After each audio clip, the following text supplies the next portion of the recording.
Ithacans! My name is Omega Hollies. I'm the Assistant Director for the Center for Inclusion, Diversity, Equity, and Social Change on campus, also known as IDEAS, and welcome to Cook Like an Ithacan.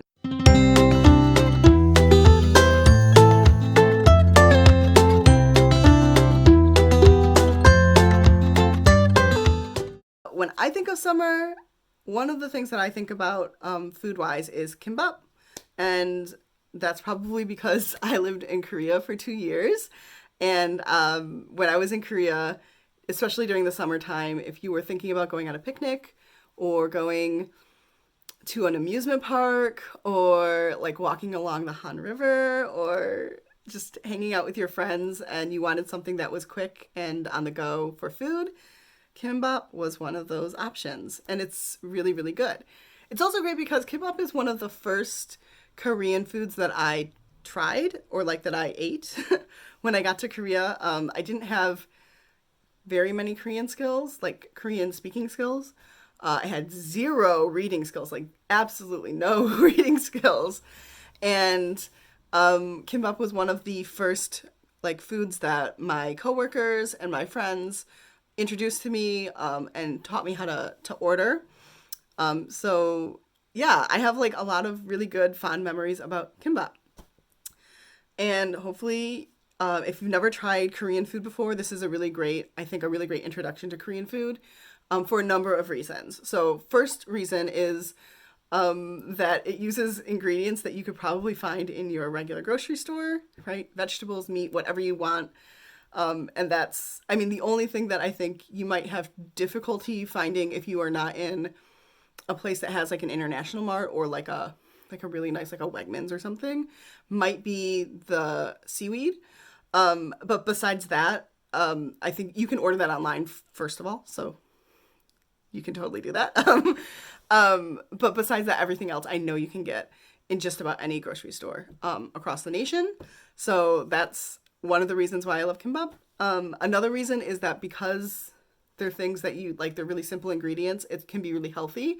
So if you're the type of person, for me personally, when I'm in like it's summertime and it's hot, all I want to eat are fresh ingredients, like very simple, like to the point ingredients. And this really like hits it on the nail. So it can be really healthy and it's super customizable. So if you are vegan or vegetarian, you can take out the meat. If you are allergic to something, you don't have to add that, right? Like it's totally up to you what you add to it. You can take the egg out if you're making it with, or if you see a recipe that has egg in it. It doesn't have to have, like it's whatever you want to put in it, almost like a salad, right? So, and then the other thing about kimbap is that it's not spicy. I mean, you can make it spicy. I've done that. I love that. But if you're somebody who can't handle spice and you're thinking, oh, what I hear about Korean food is that it's spicy, I want you to think about some other dishes in Korea because there are lots and lots of non-spicy dishes in Korea. Kimbap is one of them, and it's just all around like a great beginner's dish. So something that you should know if you do decide to try this recipe or try to make kimbap is that kimbap and sushi in general can be like sushi as well as kimbap can be kind of difficult to roll. Like it's super fun to do and it's great to do with kids, like super fun to do with kids. But if you're expecting that you're going to get like a perfect roll every single time, stop right there. And don't feel so bad about it. Nobody gets a perfect roll. In fact, when I was living in Korea, one of my favorite times of year is when my students in the home ec class, they would all learn how to make kimbap. And so, you know, they would all make kimbap and then they would give it to their teachers so that you could like try their kimbap, which is really cute. And every single time you would get at least one or two students who would say, I'm so sorry that my roll looks so ugly, right? And it's because it's just difficult to learn how to roll kimbap, right? So don't feel bad and don't feel discouraged if you're like, oh, that's an ugly roll, or oh, it doesn't stay together. It'll still taste great, first of all, and you'll get better with practice, like everything else. So don't feel discouraged at all.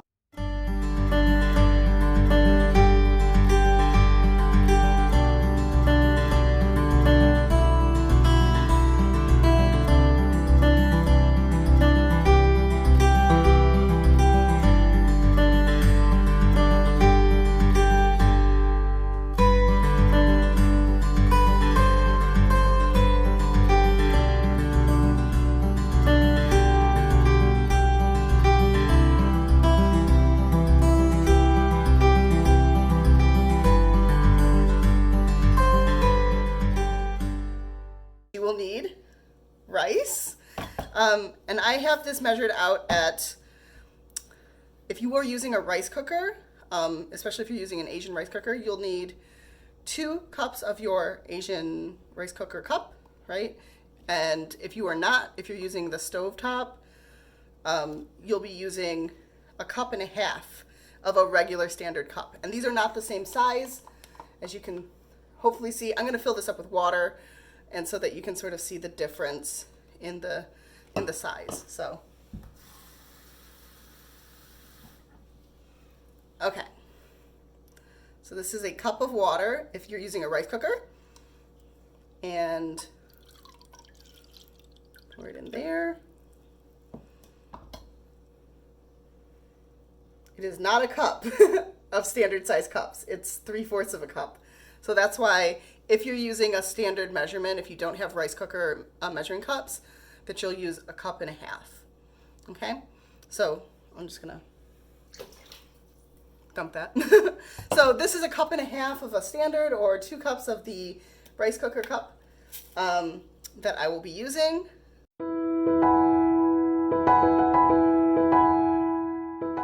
I put my rice in a bowl and I covered it with a bunch of water and I washed my rice. So to wash your rice is really just to rinse it. And as you can see, the reason I do this is because the water gets all milky like this, because that's added starch, extra starch that you don't necessarily need. And so I'm going to drain it. I will wash it one more time and then drain it again. And I will add the rice and equal parts of water. So because I used 2 cups of this, I will use 2 cups of water and set my rice cooker to start. And then we'll be right back here again to start doing some cutting. All right. So the first thing we're going to do is make the quote-unquote marinade for our meat. And so I'm on my vegetable cutting board. I might have forgotten that you need a singular little clove of garlic. You could use more garlic. I don't believe in measuring garlic, but I'm going to use 1. So the way in which I peel garlic is I take the garlic and I cut the root off to break the seal. Okay.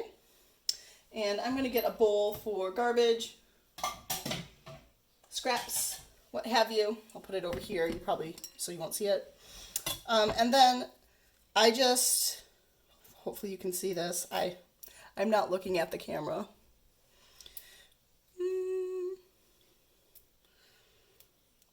I just sort of get underneath the papers and peel it off. And that's how I peel garlic. Okay? So now we're going to mince it. So to mince garlic, you need to first cut it into strips and then cut those strips into matchsticks, right? And then you'll cut those into little squares and then you'll chop it up even smaller. So the first step is to mince it. So I'm going to, not to mince it. The first step is to slice it, and I slice long ways first.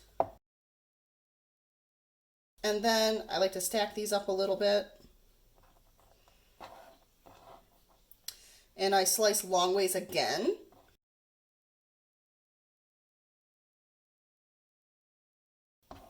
And I hold my garlic on either side with my fingers away from everything, just so that I can stabilize it, because garlic is very small. But you don't have to hold it that way. I'm also very, very proficient with this knife, so I know I've been cut a few times, but not nearly as many would expect. And then I can also use my fingers as a guide without them being actually in danger, because I'm not out like this. I'm in like this.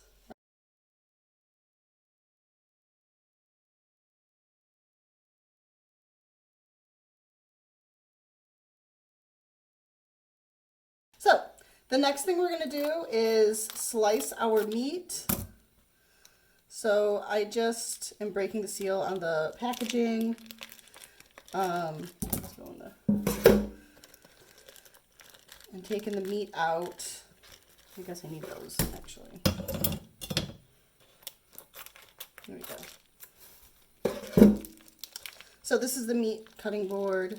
As you can see, I switched it out and I washed my blade. And I'm gonna go throw this out really quickly. All right, so we're just gonna cut our meat into strips.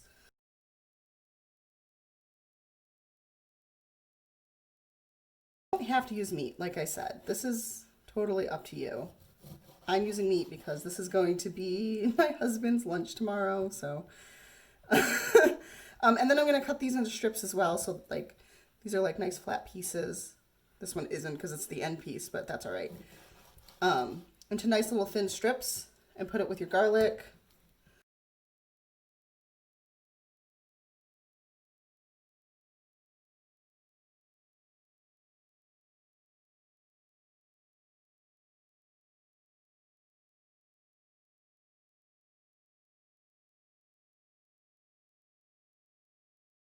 Your meat is in the bowl with the garlic, and you could even cut this smaller if you wanted. There's only 2 of us that live in my house, so there's really no reason for me to stretch the meat, but you could totally stretch this meat and make like twice as much if you wanted. But I'm not going to. It's fine. So the next thing that you're going to do to create your marinade, and I know you're going to be like, wait, didn't you just wash your hands? I wash my hands a lot when I cook. You should too. Is you're going to need a teaspoon. Ooh, no. You'll need a teaspoon of sesame oil. Oh, sorry, 2 teaspoons of sesame oil.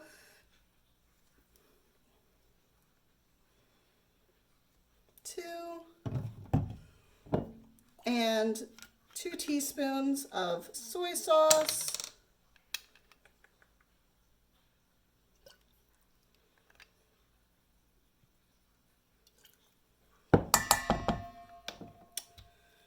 And pepper to taste. So I just eyeball it. My pepper shaker has like a little spout, and I just sprinkle a little bit on there. Depends on how much you like pepper, right? So now I'm gonna mix it with my hands, and then I'll wash my hands again. And you'll set this aside to marinate while you prepare your vegetables, just to give it a bit of flavor before you fry it up. We're moving on to spinach. Now, you do not have to buy spinach in like big bundles like I have. I also have spinach in a bag. You can totally buy spinach in a bag. Nothing's gonna, it's not a big deal if you do it one way or the other. So we need to clean the spinach. So the first thing that I'm gonna do is I'm gonna cut off the root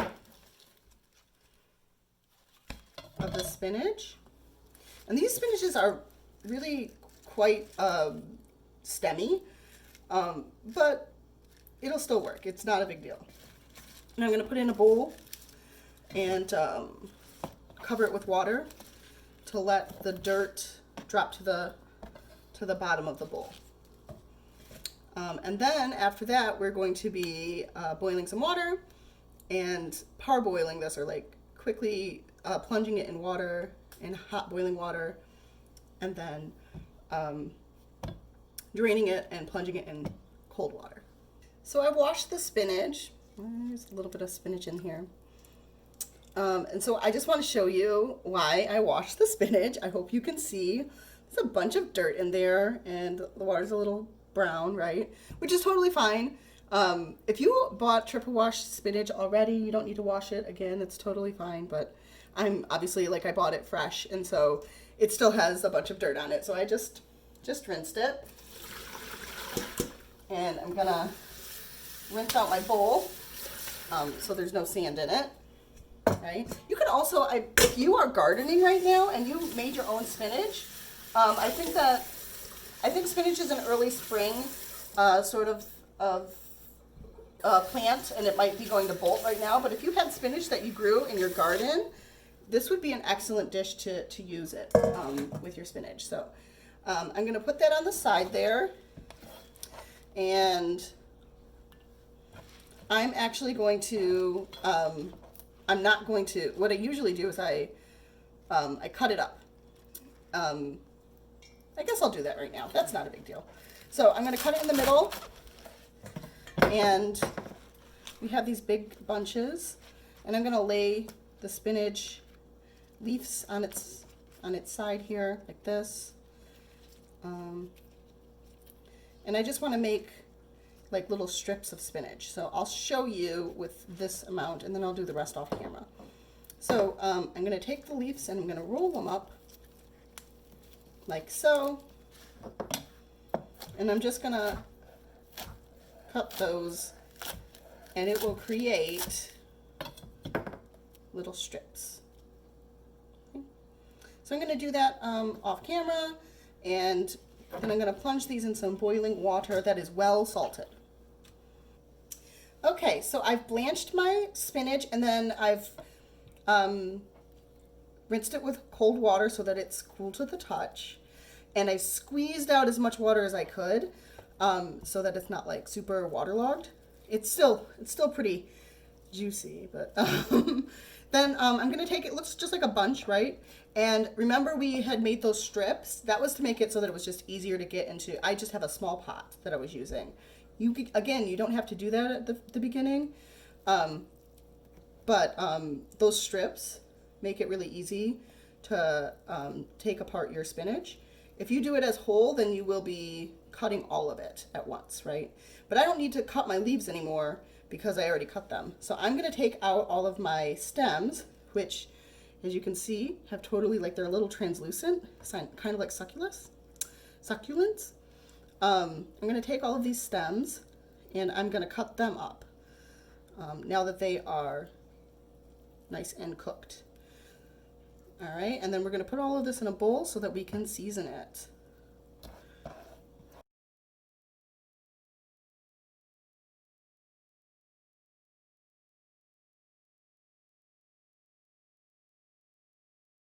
And we're gonna add garlic and about a teaspoon of sesame oil, salt to taste, and mix it up. And you'll know it's good when you can taste it. It's just vegetables. Taste it until it's the seasoning that you really enjoy. So some people like it more salty, some people like it more sesame. Now we're gonna do matchsticks for the carrot. And this carrot is a little ugly. It's not too bad. If you really don't like the way the skin of your carrot looks, or you hate the skin of carrot, you can peel your carrot. I usually don't because the skin has a lot of nutrients in it. It looks ugly. It's washed. It's just ugly a little. It's fine. It's nice. It's a nice carrot. So I'm gonna cut. Sorry, the rice cooker is yelling at me. All right. So I'm gonna cut the root off. And I'm gonna put that aside for my compost for later. And I'm gonna cut the end off because neither of those are really what I want to eat. And I'm gonna look at it. I think maybe just a little bit of peeling needs to happen. Most of it's pretty good. It looks pretty nice. There we go. All right. And now I'm gonna cut it into a thumb's length. I do not know how wide that is, but a thumb's length. That's about where I'm going to cut it. And this little bit right here is just a snack, right? So because I peeled just a little bit off, this side is a little flatter, so that's kind of nice. So I'm going to turn it on its flat side, and I'm going to cut down the middle and turn them onto their wide flat side. And I'm going to cut strips.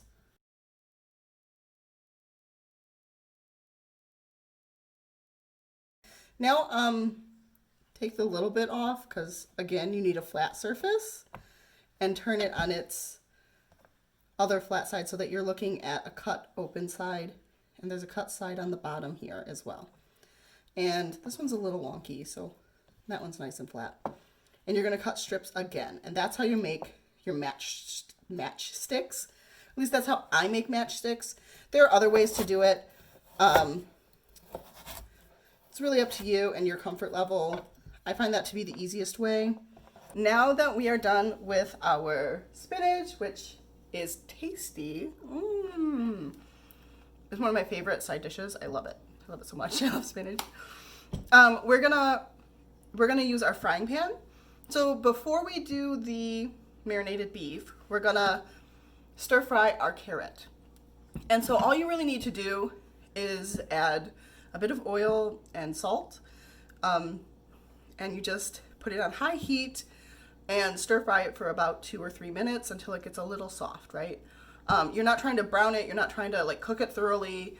You're just applying a little bit of heat so that it softens up and it's a little more of a similar texture to everything else. You could also skip this step if you really like things to be crunchy and raw.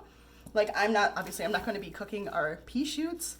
They're like very tender, right? So if you feel like you want to add more raw vegetable ingredient to this, go for it. Totally do it.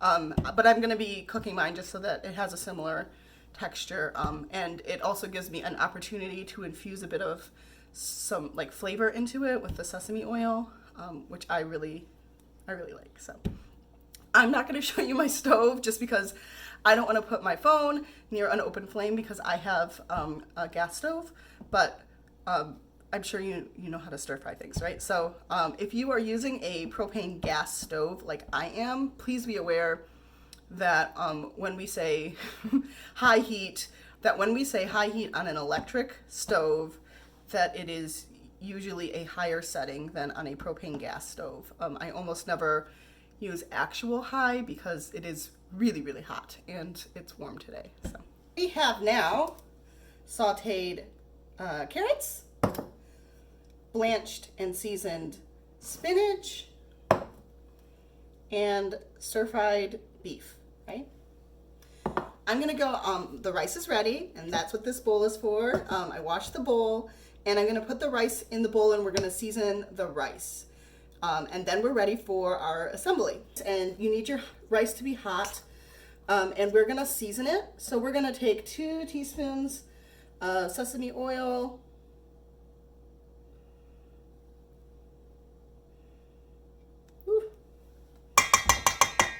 and salt to taste again. So I'm just gonna pour out a little bit in my hand, and I am gonna take some pinches and start with that amount and mix it all up. So you can taste this, of course, and adjust things to your liking. So if you want it to taste a little bit more sesame, or you want it to have more salt, like just do what tastes right to you. In fact, it's actually kind of weird that I'm like giving you measurements for anything because that's not how I cook. I usually cook by taste. One of my friends in Korea called me, she said I have mother fingers because I don't, the same way that like your mom or your grandmother sort of just tastes things to see if they have it right. I do the same thing. I'm gonna add a little bit more salt. You don't want it salty, but you want it to bring out the sweetness of the rice. Salt likes to enhance other flavors, right? So if you use salt in the right amount, it won't taste like salt, but it will intensify the natural flavor of whatever it is that you're using. So, yummy. To assemble, you're gonna need a bit of water. So I'm gonna put water in this. And you're gonna need your sesame oil on hand. You can also just pour it into a little ramekin or a little serving bowl if you have one. So you don't need a ton. That's probably way too much, but it's fine. And I'm gonna set it up here so it's easy to access. And I'm gonna set my rice aside and set my oil aside. I still haven't made that salad, of course I haven't. And I'm gonna get my peas out so they're easy to, my pea shoots out so they're easy to grab and put them on top of their plastic. And now it's sort of like an assembly line, which you can't see right now. I'm gonna try and lift this up so you can sort of see. So I'm gonna take out my bamboo mat. And I'm also gonna get the plastic wrap. If you don't have a bamboo mat, Though I strongly encourage this. This costs like $3 or $4 or something at tops. Like it's not super expensive to get one, and it's reusable, so it's more environmentally friendly than using plastic. But in a pinch, you can totally use plastic. So your bamboo mat rolls either way. At least mine does. Maybe yours doesn't, right? So you're gonna lay that out, and we're making the mini version. So where are those scissors?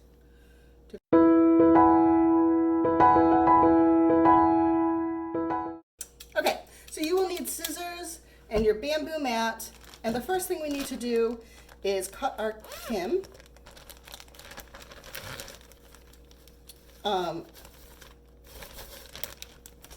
Or seaweed. So I'm gonna fold it in half and then fold it in half again. So you can see how little that is, right? And I'm just gonna cut along the crease.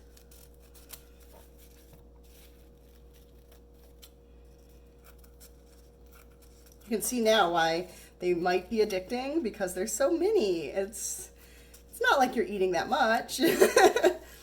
So we're gonna start with the 4, and basically I just make them until I run out of rice or some other filling, right?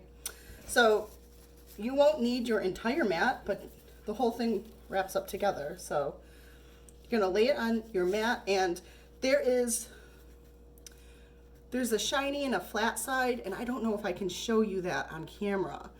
But you're gonna lay the shiny side out so that the inside is flat.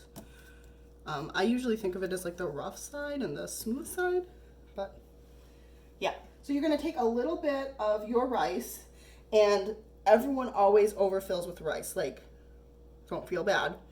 It's not like you're not the only person that would do that. So wet your fingers a little bit with the water so it doesn't stick to you.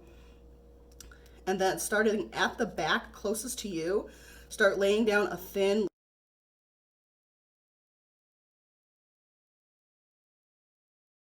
So then you're gonna start laying your ingredients. So you're gonna take a little bit of whatever. I'm putting carrot, and I'm gonna take a little bit of my spinach, and I'm gonna take a little bit of meat, not too much, like a little center surprise. And then I'm gonna take a few sprigs of my pea shoots, and I'm gonna actually break these in half because they're longer than I expected.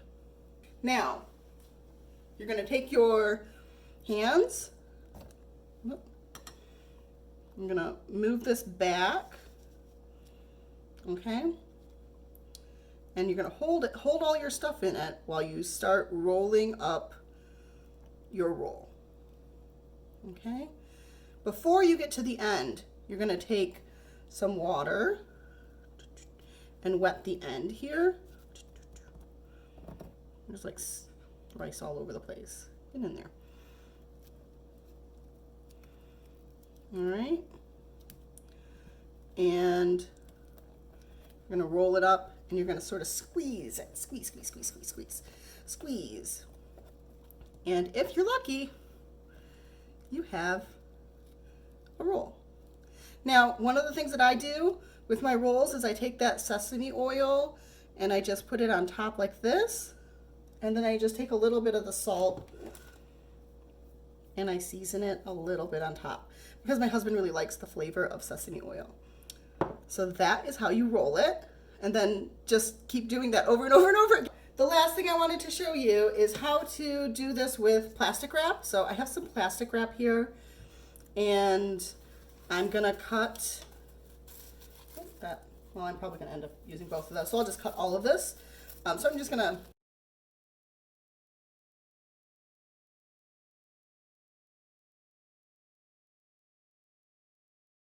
for plastic wrap, you're gonna do the same thing. So set it down, get some rice, And if you're interested in cooking more Korean food and you want to know where the easy place to get recipes online are, I would suggest manchi.com or Korean.song, and both of them are excellent sources of authentic Korean recipes from Korean people. A lot of people call them like the Korean moms of the internet. So if you are interested in getting your feet wet even further with Korean cooking, I would definitely check out their websites. Okay, just I'm gonna push my fingers off. I really should put them in water, but stay lucky. And then we'll lay down some carrots. And I think I'm gonna make this one vegetarian just because I have so many vegetables. And the great thing about this with your vegetables is you can put them in the fridge and they're great the next day. They're great a few days from now. You can eat them without putting them in kimbap. Like I will just eat the spinach. You don't have to make kimbap with them. This is a great way to just eat the vegetables if you're interested in that. So yeah, yummy. Okay, I'm gonna rinse my fingers because they have a lot of rice on them. All right. Now you're gonna take your plastic wrap, still stabilize your food, and you're gonna roll it up as if it were the mat. Halfway through, I'm gonna put water on the end. Some people use sesame oil. I find water is a little more sticky for me. It's up to you. And you're gonna try and roll it. And I just, after it's over the halfway point, I just use my fingers to pinch everything in and roll. Put it over with the rest of them. And that's how you make kimbap. So I hope that you try it out yourself.